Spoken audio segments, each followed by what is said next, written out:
Vande Mataram social media परिवार। तर मी हा व्हिडिओ त्या लोकांसाठी बनवित आहे की बघा, आपली जी भारतीय रेल आहे, भारतीय रेलने खूप चांगला एक म्हणजे उपक्रम ठेवलेला आहे की अशा मशीनमधून तिकीट्स काढायचे। त्याच्यामुळे तिकीट्सच्या लाईन्स वगैरे लागायला लागणार नाहीत कोणाला, आणि तिकीट्स लवकर काढता येतील आणि लोकांनाही त्याचा त्रास होणार नाही।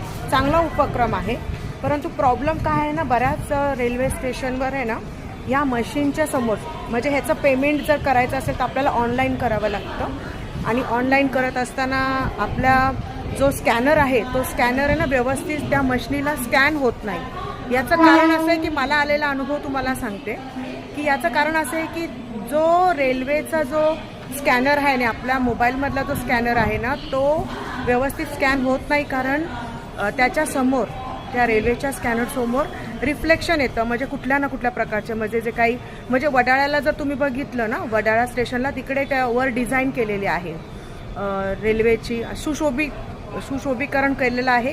चांगली गोष्ट आहे, रेल्वे स्टेशनवर सुशोभीकरण करणं, स्वच्छता ठेवणं, या खरंच भारतीय रेल्वेचं खूप कौतुक आहे की अशा प्रकारची सुविधा आणि अशा प्रकारचे जे कार्य त्यांनी केले ते चांगलंच आहे। परंतु जे तिकीट्स काढताना या सगळ्या गोष्टीचे रिफ्लेक्शन्स पडल्यामुळे लवकर तिकीट काढलं जात नाही, बराच वेळ लागतो आणि स्कॅनिंग होतच नाही, स्कॅनर काम करत नाही, आणि त्याच्या पाठीमागे फक्त त्या मशीनवर पडलेले जे रिफ्लेक्शन्स आहेत ते आहेत, त्याचं व्यवस्थित स्कॅन होत नाही।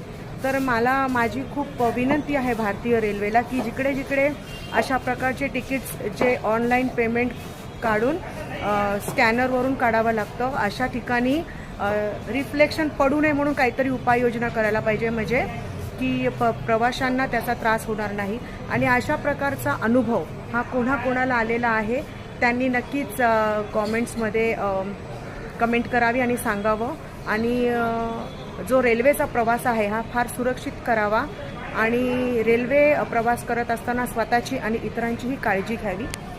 रेल्वे ही एक आपली सार्वजनिक प्रॉपर्टी आहे, सरकारी प्रॉपर्टी आहे नसून ही आपली स्वतःची प्रॉपर्टी आहे।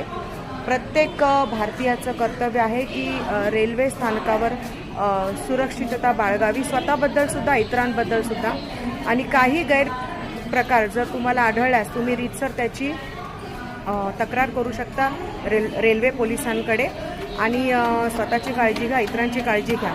पण स्कॅनिंग करत असताना, तिकीट्स काढण्याचे स्कॅनिंग करत असताना तुम्हाला कशा प्रकारचा अनुभव आला आहे तो शेअर करा, आणि रेल्वेमध्ये चढत असताना, उतरत असताना रेल्वेच्या मध्ये जो काही थोडा गॅप असतो त्यालाही सांभाळा, स्वतःचा जीव सांभाळा, इतराचाही जीव सांभाळा।